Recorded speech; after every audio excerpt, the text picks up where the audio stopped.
Ladies and gentlemen, it's a great pleasure for Chris and me to have you all here. Kathy, John, particular pleasure to welcome you here to the residence.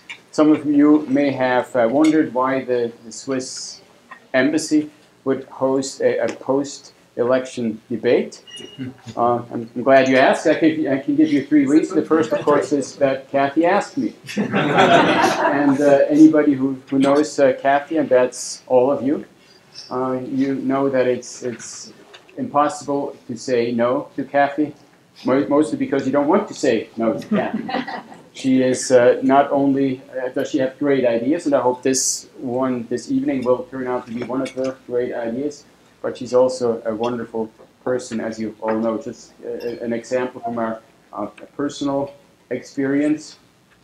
My wife, Chris, a few weeks ago had a sports injury on the tennis court, and Kathy not only organized a tractor to haul her off the court, she also followed up regularly several times a day with phone calls and encouraging email messages such as, "Don't be a Dumbo, give it a rest." And so that's the first reason, of course. And the second reason is because the United States, of course, matter for Switzerland. Elections matter for us. We want the United States to succeed because the United States is a great partner for us, for Switzerland, in so many areas. It's also a place where about 600 Swiss companies are invested, with about over $200 billion in this country. So it's what happens in this country is very important for our economy. And the United States is, after Germany, also the most important export market for our products. And the third reason is all of us, we have lived now through 18 months of campaigning, of elections, and it's difficult to go cold turkey just from one day to the next. There's a link there somewhere to Thanksgiving, but somehow I can't make it right now. Although I have to say that the Sunday before the election, instead of watching another campaign speech on cable network, Chris and I watched America's Funniest Home Videos. Yeah.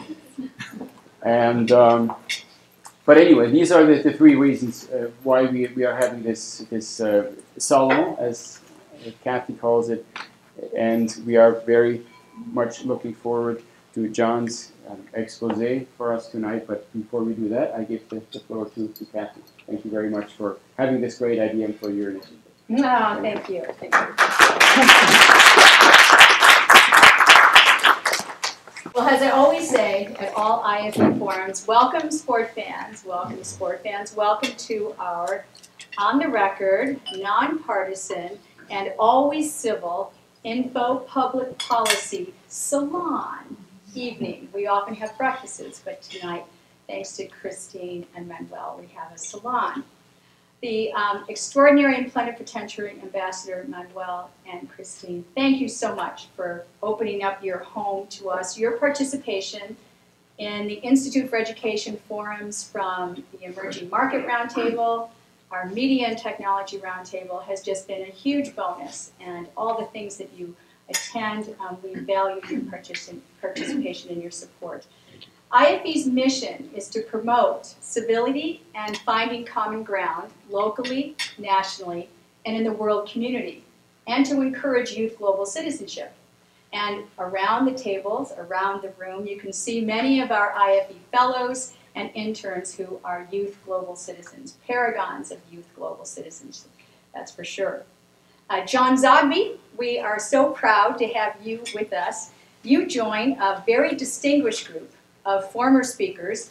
The Institute for Education is 21 years strong, over 250 speakers, which include 5 Supreme Court justices, Nobel laureates, Pulitzer Prize recipients, 25 senior advisors to 5 presidential administrations, 44 senators, administrations the heads of the CIA, FBI, World Bank, IMF, 1 vice president, 5 governors, and has one IFE diplomatic steward, Jan Meitesen, says and chuckles, a Miss America.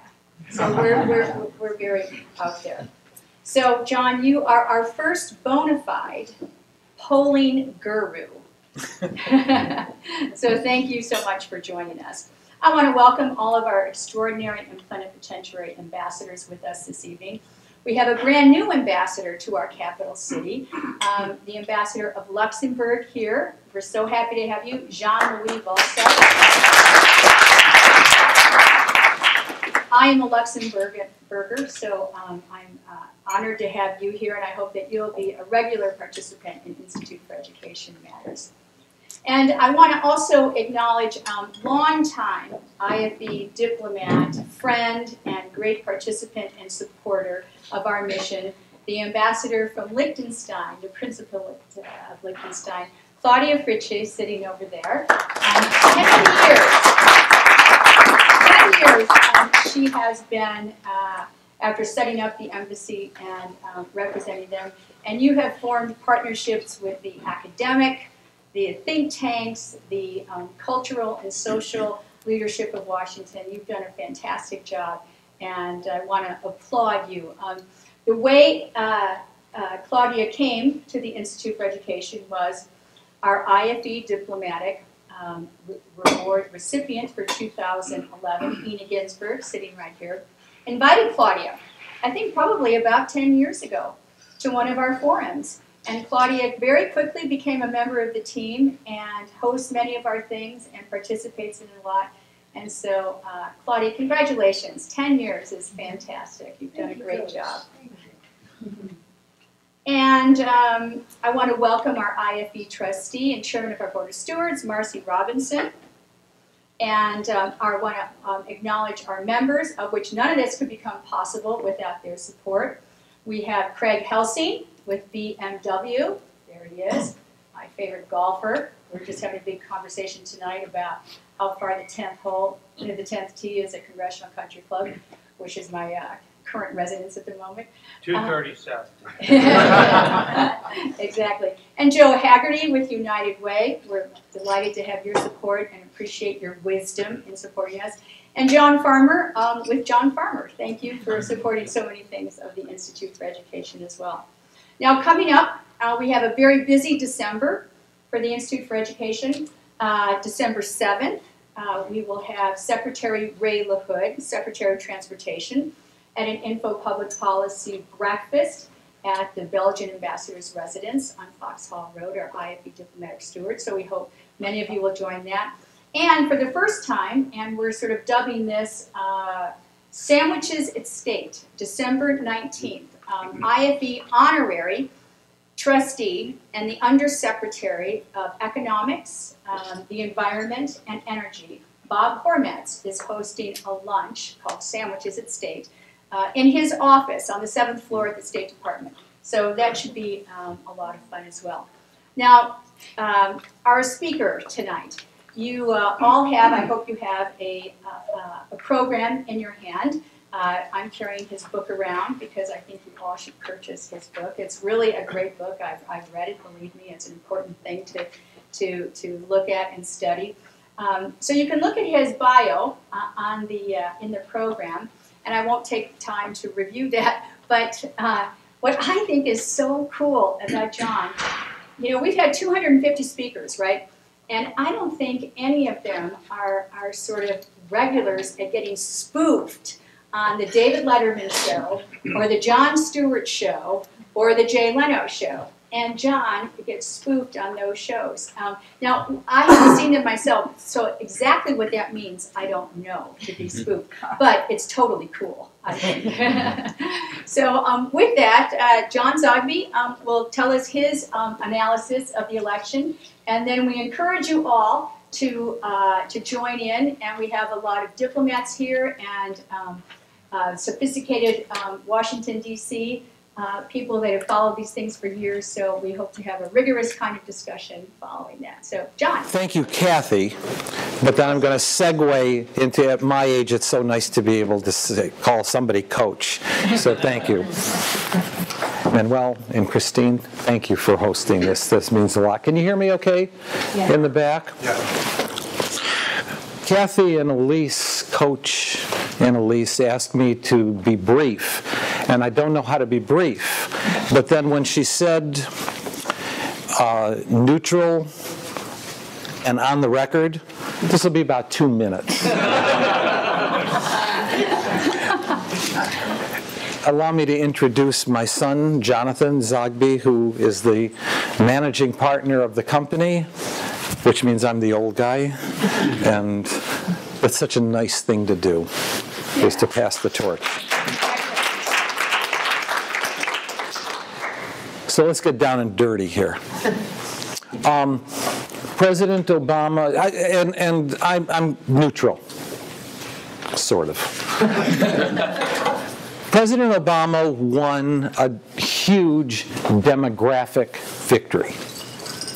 It was not an ideological victory. Importantly, we need to understand that when Senator Obama was elected 4 years ago, he put together a winning demographic coalition that was historic. That essentially it was in the same vein as Franklin Roosevelt in 1932, who put together really to Luxembourg and so on, a melange of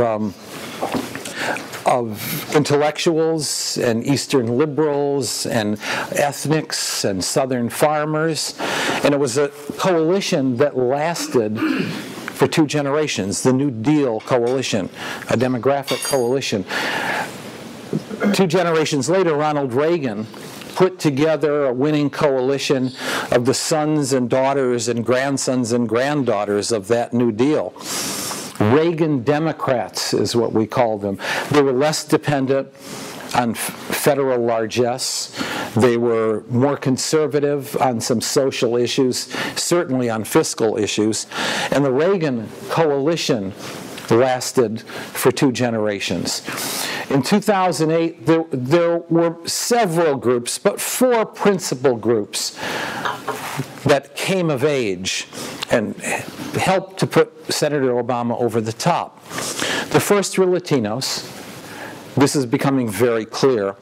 But in 1992, Latino voters were 4% of 92 million voters in the U.S. They were 5% of 95 million voters in 1996, 6% of 105 million voters in 2000.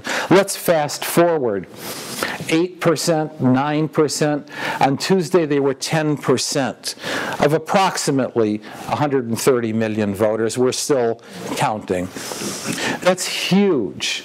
And on top of that is the fact that there was a time when the GOP could count on 35, and at one point under President Bush in his re-election, 40% of the Latino vote. In 2008, Barack Obama won 67-31, the Latino vote. In 2012, he reached over 70% of the Latino vote, and Mitt Romney barely 27-28% of that vote. Plenty of reasons for that. The important thing is, in the interests of brevity here, that is one key group where demographics were indeed destiny, if not for the president, then at least against the GOP nominee. Second are African Americans, who are not a growing portion of the U.S. population. They are a growing portion of the electorate, however. Typically, in a national election, African Americans are about 10% of the vote. And on average, a Democrat running for president can count on 90% of African Americans. In 2008, African Americans were 12.9% of the vote, and Barack Obama got 95% of African Americans. This time around, they reached 13, in fact, so far, 13.1% of the electorate, and the president got, we're figuring 92 or 93%. So score 2. Now, importantly, 13 and 10 is 23% of the total vote. Overwhelmingly, that vote going to the president. The third group are young people. Now, between 1979 1994. That is a group that I call, and it's in my book, and incidentally, I don't care if you read the book, I just want you to buy the book. And he'll sign it. And I'll sign it. But young people reached 19% of the total vote last time around, and importantly, I call them America's first globals. America's first global citizens. They are planetary in their sensibility.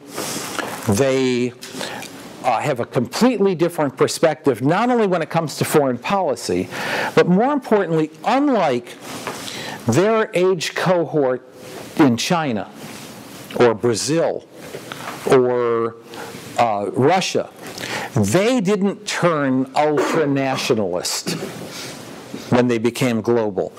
9/11 had a completely different impact on America's globals in the sense that they began to question, why are these people who are in our social network, why are these people, why don't they like us? What's wrong here? These are kids that have grown up not only with internet technology, but 66% have passports and have traveled abroad. They've played soccer. They follow global sports, global fashion, global music. Very, very different. But there was a question mark during this election because we kept seeing about 10% of young voters were undecided. Very important. Obama was always going to win among young voters. He got 66% of the vote in 2008, but this time he was polling under that. His numbers always varied between the low 50s and the low 60s. And then were the others going to turn out to vote? We saw a couple of developments among younger voters that would cause concern to Democrats. One was that a small but growing segment of these 20-somethings that I was labeling Senga, C-E-N-G-A, college educated, not going anywhere. Very, very concerning. A 4-year recession is a long time. A 4-year recession is huge when it's your entire adult life. And you've got personal debt and no idea how you're going to get started. And then on top of that is government debt, and you have no idea where that's going to start or end, except that you are going to be paying for it. And so we saw among this group the slow and steady libertarian development. In other words, not any trust, not much, not any trust or confidence in presidents, Congresses, Democrats, Republicans, are familiar institutions, period, even the non-political ones. Ultimately, what happened is that they did turn out to vote. They did vote for Obama, not as much, but about 61% voted for Obama. Romney did outperform John McCain by several percentage points. He got 34%. John McCain had only gotten 31%. That's significant enough to watch. But importantly, Obama's victory among young people was fueled in particular by young women.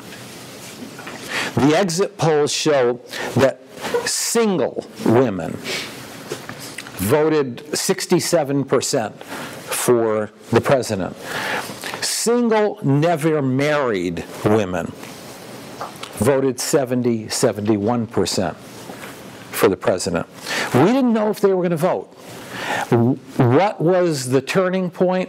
The turning point ultimately were social issues, and in particular reproductive rights, in particular contraception. Fourth group, I think people need to focus on this group of the future.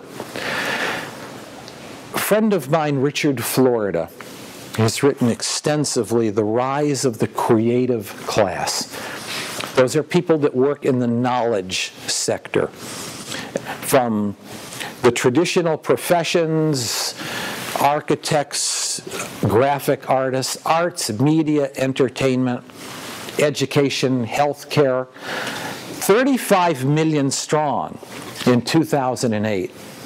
And the president, the senator at the time, won 60% of this group. And what was so vital is not simply the 60% nationwide, but Florida writes extensively that the creative class clusters.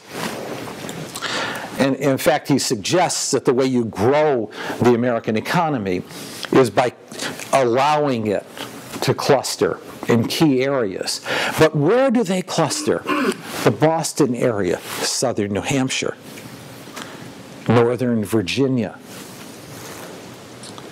Raleigh, Durham, the Research Triangle, Charlotte, North Carolina. Following the trend here, southern Florida, Santa Fe, New Mexico, Denver, Boulder, Colorado, Des Moines, Ames, Iowa. These were 12 red states that became blue states in 2008. And another big question mark. Were they going to be blue states this time? Those were all the battleground states. And as you know, the president won every one of those states. He held on to the creative class. He had been polling 48, 49, 51% of the creative class. Our post-election survey had him winning 54% of the creative class. And all of those states, except one, North Carolina, and it was close. Essentially, the president won long, but he didn't win deep. He won a lot of states by small percentage. Now, let's flip and look at the demographics of Mitt Romney and the Republican Party. Number one, Romney always needed the white vote. John McCain had polled 57% of the white vote in 2008 and lost. We knew that the white vote was going to be a smaller piece of the pie in 2012. I had projected 71%. It turned out to be 72%. But we never saw Romney matching that 57% of the white vote until the very end. Ultimately, he got 61%. But if you measured what Obama was doing among his coalition, Romney was going to need about 66% of that white vote in order to win. He didn't match that. Second group that Romney needed, evangelicals. This is a very interesting group. This is a very interesting field, I should tell you. Evangelicals voted for John McCain 70-30. He was not their favorite candidate, but it was 70-30. We never saw Romney hitting beyond 57, 58% until the day before. We saw him hit 61%. But that wasn't going to be enough, because we consistently saw Obama outperforming his 30% polling 33, 34, sometimes 35, 36% of evangelicals. He ended up, according to the exit poll, with 34% of evangelicals.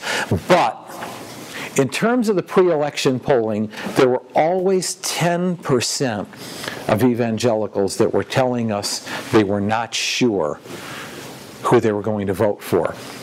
Let's disaggregate that group for a moment. On one hand, on the conservative side, you had about a third of those undecideds who were telling us, undecided evangelicals, we're never going to vote for a Mormon.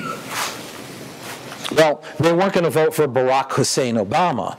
However, they weren't going to vote for a Mormon. He needed those votes. On the other side of the equation, younger evangelicals under the age of 35 are not your father's evangelicals.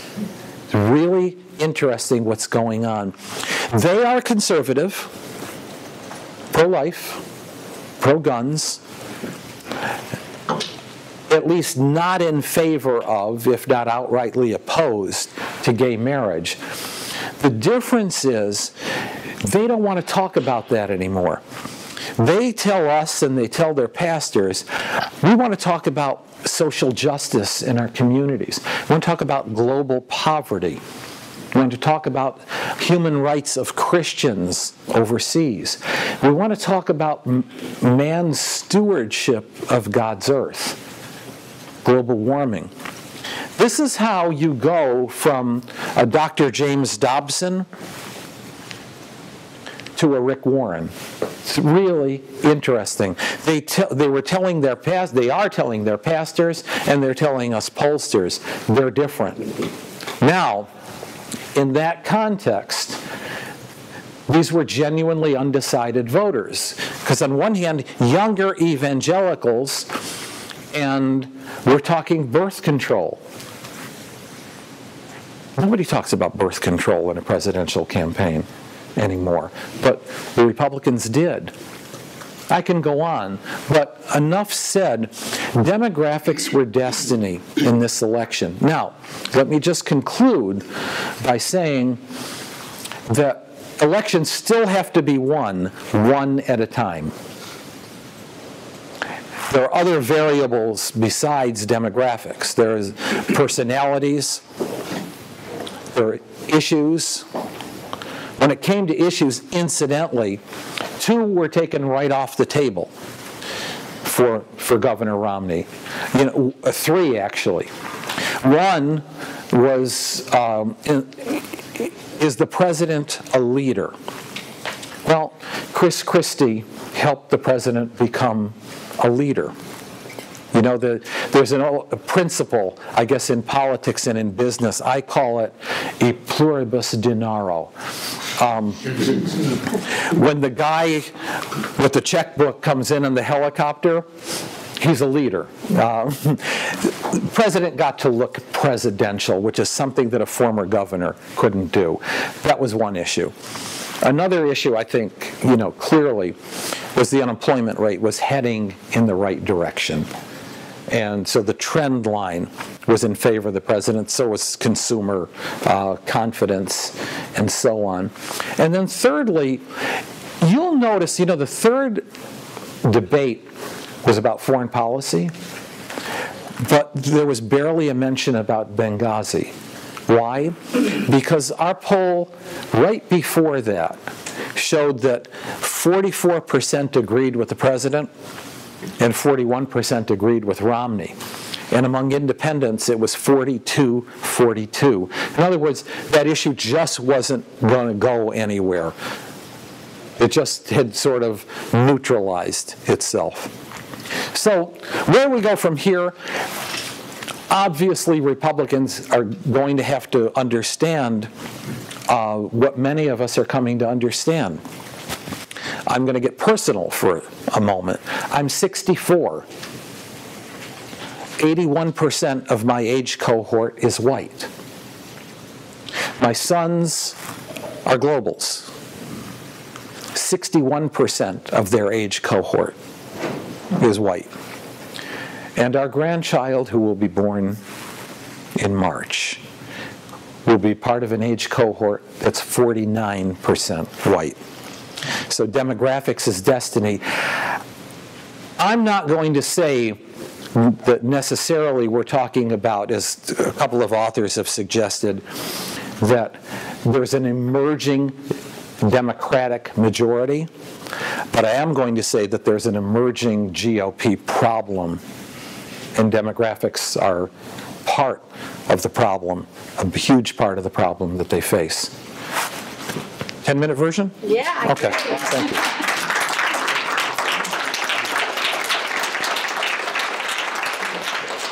Fantastic, so interesting. So Our let's host. start a big discussion. Yes, our Yes, host. thank you very much. If I can throw the first question,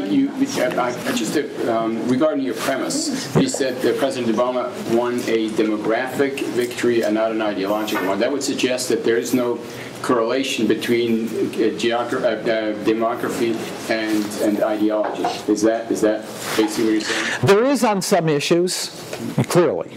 But what's interesting is since 2006, when you've had a mixture of Republican landslides and Democratic landslides, and here we are in this very, very close election cycle, voters have said they want change. But the critical mass of voters have said, we want problem solving and consensus building.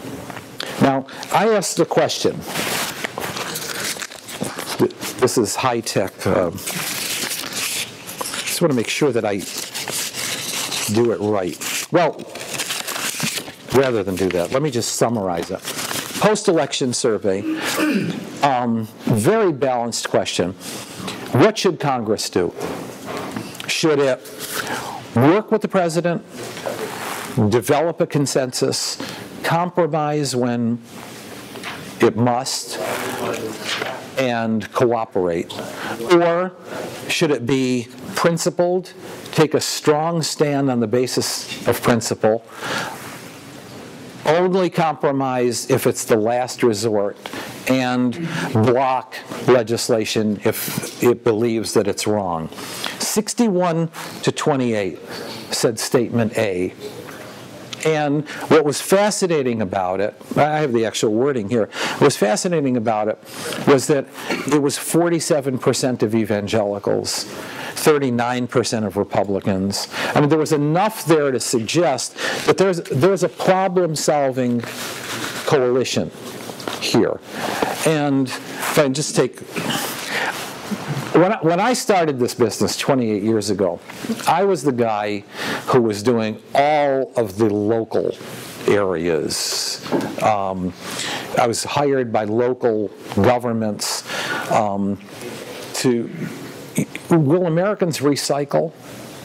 Will they stop littering to preserve the environment? And when I was hired, the cities and the towns themselves, the leaders were very skeptical. And I would come back invariably and say, you know what they told us? The public said, if the cause is right, if there's leadership, and if we're sure everybody else is doing it. And we don't want to separate plastics and glass if my neighbor across the street isn't. We'll do it. And so over 3 decades, we recycle, we stopped smoking, we don't litter, and essentially, on a very personal note, it offends me when I hear that political people say, oh, the American people aren't ready to sacrifice. You can't get 5 Americans in a room without all 5 saying, you know what, I make sacrifices every day. So essentially, if there's a consensus, if the president does what Jimmy Carter did with Menachem Begin and Anwar Sadat, and says, you ain't leaving this room until we got a deal. Essentially, will the American people buy it? Of course they will. Of course they will. Yes? So I'm not worried about the American people buying it, but Boehner and Mitch McConnell have, Mitch McConnell particularly has a very tough election. Yes, he does. He is in Kentucky. He's got to move to the right, and why would he work with the president? Yeah, and that's a problem that Mitch McConnell faces. By the same token, a little bit about Kentucky. Rand Paul did win, and you know that Mitch McConnell has hired a Tea Party strategist. Let's talk Tea Party for a moment. Tea Party took a tumble in this election. 18 Tea Party congressional candidates lost. Public support, one of the questions we ask in all of our polls, do you support the Tea Party? It's at 27%. It was highly intense. But the Tea Party has a problem, and it spells out Mitch McConnell's problem, which is in 2 years, when McConnell runs, and many Tea Party congressional candidates run, what are they going to do? Are they going to go back and say, I held the line, re-elect me, I got nothing done for you? Or do they go back and say, re-elect me, I compromised with the devil himself? That is a fundamental problem. And I think that Mitch McConnell, who had a pretty tight race last time, and has another tight one coming up, sure, he sees the carcass of Dick Lugar and Dick Bennett, and others. He's the one with the problem. Right now, there's a fiscal cliff, and among the public, really nobody wants it. Yes. With 53% of the American voters on election day still blaming George W. Bush for the economic woes of the country, question: in 2016, does the Democratic nominee have a giant majority of people that are going to blame the Republican Party for whatever woes they might have after 8 years of the Democratic administration? I think, incidentally, that she will do very well in 2016. This is Obama. She upgraded to running mate, I think. And this is sort of a joke. I know her very, very well, but essentially, if Hillary wants it, she'll serve 2 terms as president, convert to Catholicism, and write out her years as pope. So let's. That's a lateral, isn't it? Yeah, it's not an upgrade anymore.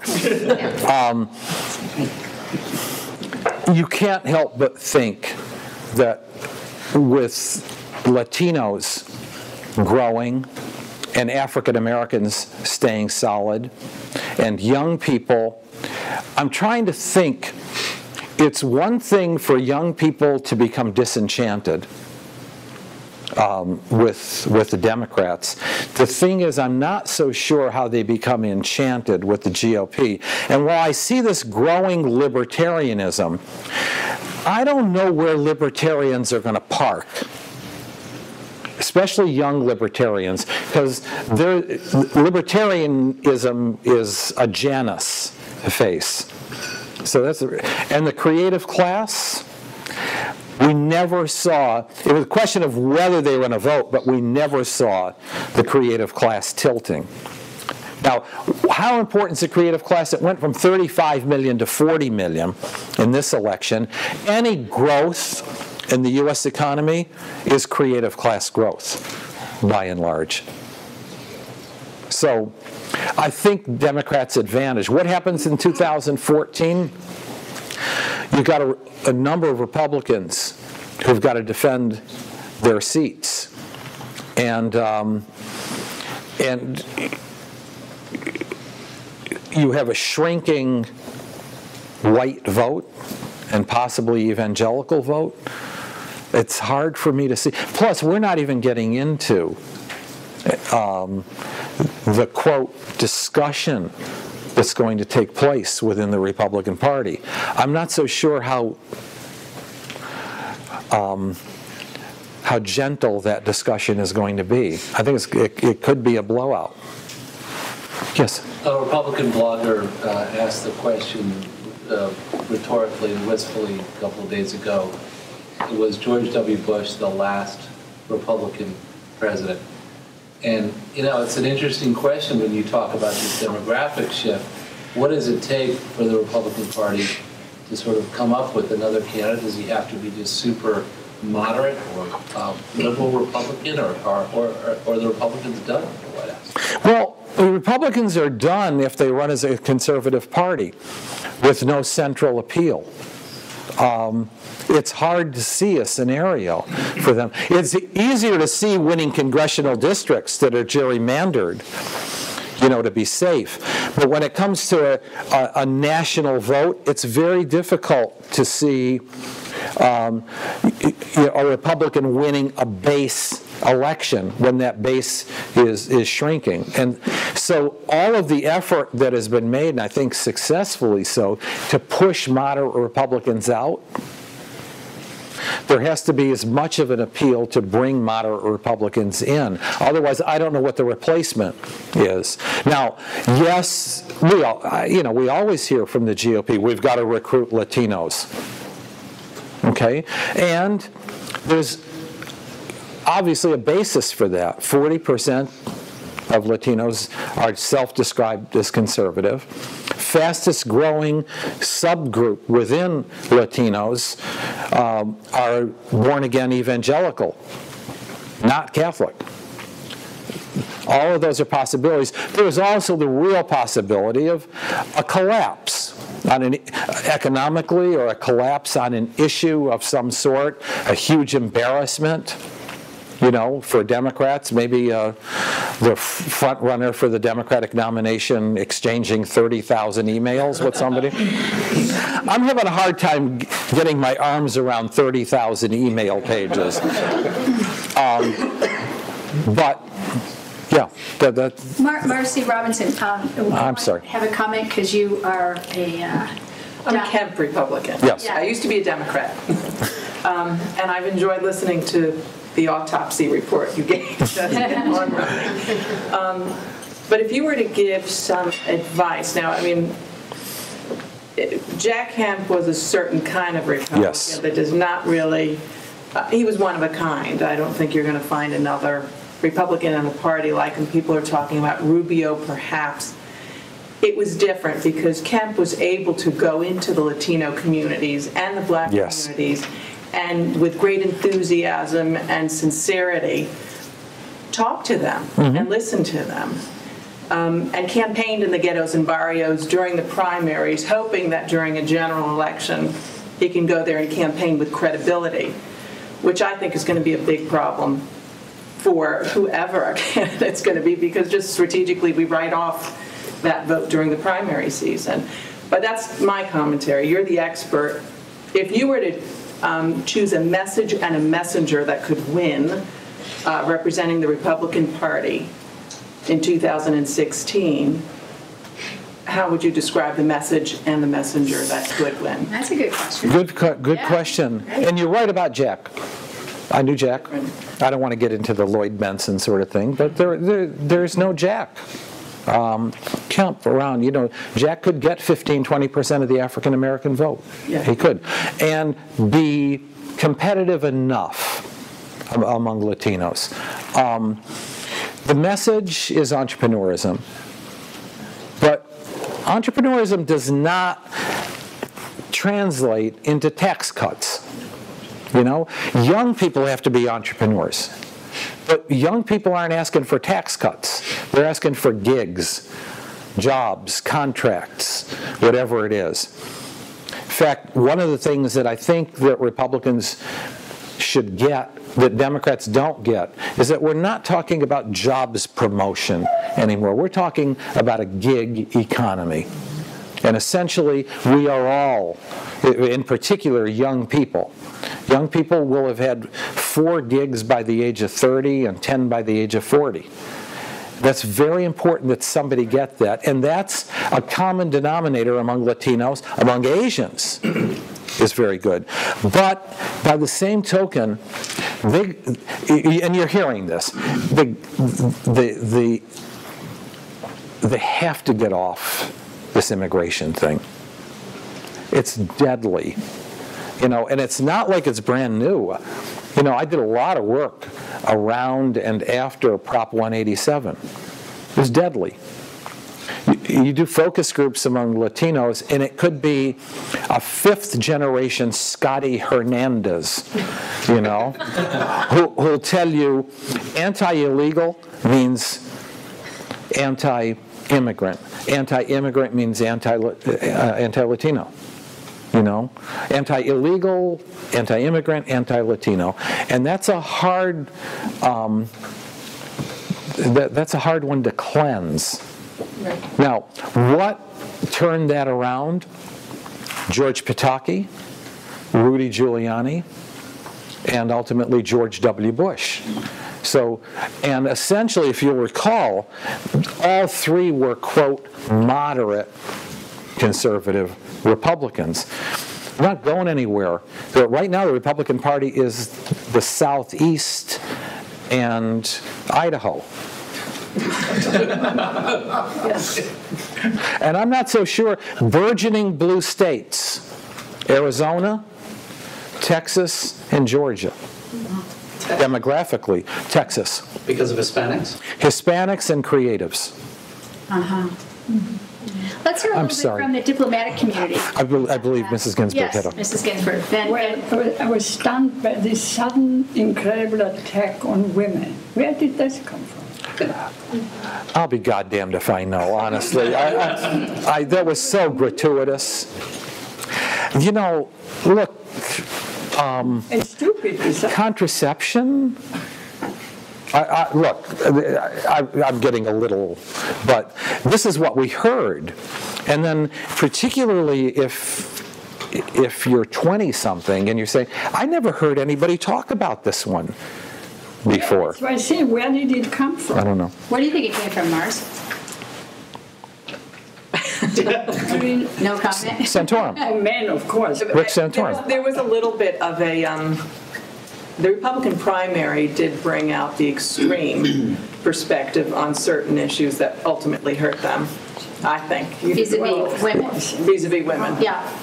And that triggered kind of a backlash from the other side. I think Sandra Flukes and all that kind of stuff came out. Yeah. And were applauded because they were waiting for a voice to counter That's why I'm asking. that way. Yeah. And it emerged. There was a vacuum, and there it came, Sandra and everyone else. We're back. So no And then, explanation. Your No polls were Where all did it come somewhat close together this year, with one exception, which was Gallup. yes. And last I saw, they had Romney ahead by 6 points. What happened there? It's too bad, isn't it?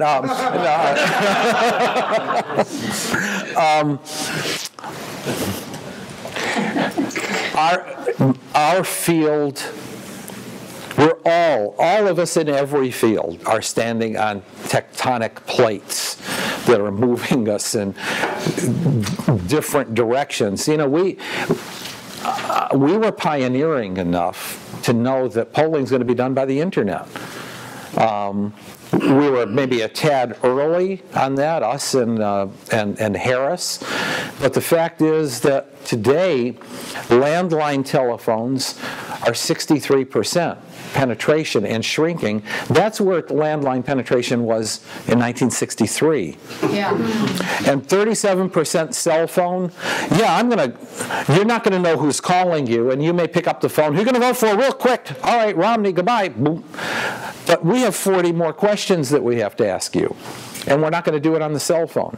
And so I think that Gallup was using 1990s technology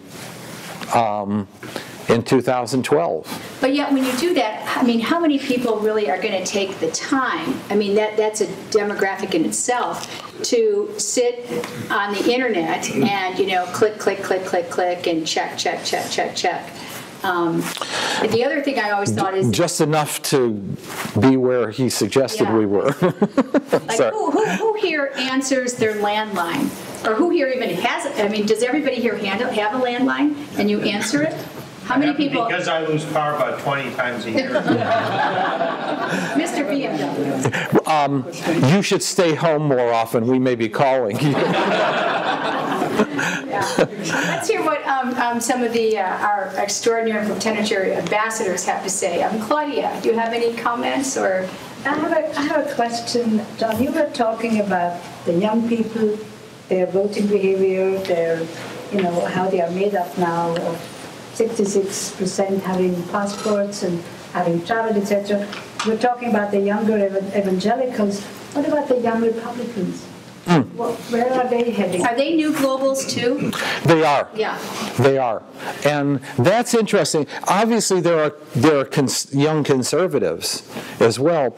But when you add up the young evangelicals and the growing libertarians within the Republican Party and the fewer and fewer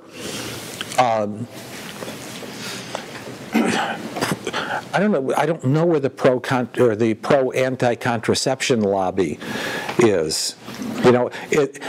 If that's somebody saying the Catholic Church, I'm being very blunt here, but who in this country wakes up, and you're from Europe, who wakes up and says, I wonder what the Pope and the bishops are telling me to do today, duh. Nobody does that anymore in the Western world. And so this is a shrinking ideology, a shrinking demographic. And so if the Republican Party is to have hope, it has to change the message. And the entrepreneurial message, I think, has potential. And especially, with young people, and especially with Asian, 66% of whom, incidentally, voted for Obama this time, and Latinos. But if it's going to hang tough on social issues, that's going to be particularly difficult. Now, let me just disaggregate that for a moment. There are plenty of people in this country who are pro-life. No question about it. And that issue raises its head depending on where the highest intensity is at any moment. So in 1998, we had 10 U.S. Senate races, and we weren't sure if liberals and young people were going to vote. But in 1998, there was an OBGYN in Niagara Falls, New York, who was gunned down in his home. Barnett Sleepian, his name was. And that created such an intensity and fear that pro-choice voters came out. After that, for the next decade or so, pro-life voters had the intensity with late term, or in their terminology, partial birth abortions, and that was enough to tip the scales. That's an ugly picture for people. But now, when those kinds of personal issues, like choice, get translated into something like Obamacare and contraception, not just my surveys, but the surveys of others, Catholic women who are sexually active or have been sexually active, 98% use some form of birth control. That's an issue that's not a winner, in other words. And you don't have to be a pollster to interpret 98%. Somewhere in there, Claudia, is the answer to your question. I'm sorry. We'll do one. Oh, the ambassador, and then two, yes. And three. Yes. Yes, so talking a lot about young libertarians. How do you think they can develop in the future without having a reference personality or party to identify? Be a wild card, I believe. I wonder if it becomes a constituency that's open for grabs. In other words, that if the intense issue has something to do with personal privacy, for example, individual rights, the internet, or something like that, that could be an issue that is favorable to the Democrats. On the flip side of that, if the dominant issue has more to do with fiscal issues and the free market, it could tip. But I think we should be paying attention to libertarians with a small L, because as I pointed out, I don't know where they're going to park their car. But I do believe that they will vote. Yes. Yes. First, I just want to say thank you for listening to you speak. I would identify with probably that global group. And just using your terms, living with limits. So for the first time now, we're seeing the result of FCC versus Citizens United, or Citizens United, FCC. Now, there's been such a focus on campaign spending, and yet at the same time, the idea for our generation, particularly, of living with limits. How have you seen that projected onto those demographic shifts that you've seen in terms of the different areas that are moving? Okay, there's multiple layers to the question, but in terms of young people living with limits, take this from a guy my age, but better to have these hard times in your 20s than to have them in your 40s. So there's a silver lining there. These are life-changing values and attitudes that will govern the rest of your life. A greater appreciation for the environment, a greater appreciation of other people, and a greater appreciation of living with what we have. It is a game changer for, frankly, what had been the definition of young people, which was spoiled, everybody wins a trophy, we're all important. And so the playing field's been leveled. When it comes to campaign finances, there is a point of diminishing returns.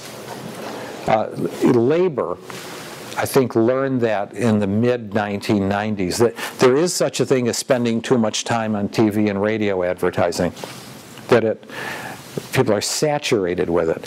This time around, when I would hear $1 billion, $3 billion, we're going to dump another 100 million, and the cup already runneth over. And yeah, the antidote to that was that people still came out to vote. And even with a less than popular incumbent, when all is said and done, we still had 130 million or so voters compared to 133 million. So people did come out to vote, and that was a statement against the negative advertising. I think the GOP is hurt more than Democrats, this not only because of the results of the election, but also because it's going to be very hard, I think, for Republicans to say, trust your money with us, because they blew a lot of money, and it was not a good investment. I'm really so sorry to be coming out this way. It's not an autopsy, but it feels like it. It only feels like it. You're doing a great job, though. Thank you. Let's take one more question from one of the diplomats we have here. Elena, a female.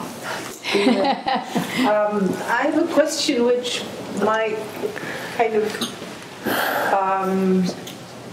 it will be very different from the topics we've covered so far, because I would like us to move away from the election context and look into the future. And being a European diplomat, I'm of course interested in how relations with Europe would look alike. Would you agree that back in 2008, for the first time, America had a president who didn't have connection with Europe? Mm-hmm. Which means that this is a very special relationship. The US-Europe, I need not tell you. There is not just the visible layer to it, there is also kind of a sentimentality. How would that play out in the second term? The first term was kind of interesting, and I'm being very honest with you, because we were obviously both sides were looking for ways to figure it out. There is a pattern of a transatlantic relationship, and we've got World War history that is so important to both sides. Talk to me about this sentimentality, about the mood of this relationship. Sure. First of all, Senator Obama was not born with you know, a strong European sensibility, but that developed. And then during the campaign, in Europe, the trip was triumphant. It didn't particularly help him here at home. It made conservatives realize, oh wait, this young man can actually win. And his numbers, Obama's numbers actually went down after the triumphant visit to Europe. But Europe obviously is very important because it could be the difference in many ways between an America headed towards a slow recovery or an America that plunges again. And so obviously we remain connected, part of the global economy, but Europe is a very huge partner with us. Next is the war on terrorism, which continues but needs to be redefined, at least in terms of the public image. There is no Iraq, and therefore tension. There is no, Afghanistan, things are winding down, therefore tension. But the U.S.-NATO relationship, the U.S.-EU relationship, both economically and strategically, remains vital. But I think the elephant in the room, obviously, is the economic crisis. And same thing in reverse. Can the United States get its fiscal act together? The simple answer there is it has to. You know, there's no option here or alternative, but it has to. And that will play a major role in helping, you know, kind of strengthening the relationship again. But there are a lot of variables here. Great. Well, thank you. Thank you. Thank you, John. Thank you. We have John's book here that he will be there signing. I want to thank Elise Revenskoff, my deputy, and Sally Thornberry for pulling this all together from the embassy in Switzerland. My main claim to fame here this evening is I'm Chris Seibert's tennis coach. You know? And after her injury, we hope to get her back on the tennis court. She is a great athlete and determined, and I know we'll have you back there very soon. So everyone, I think there's more food. Yeah. And so get up and help yourself to some of this fabulous Swiss wine and their delicious cuisine. Thank you. Thank you.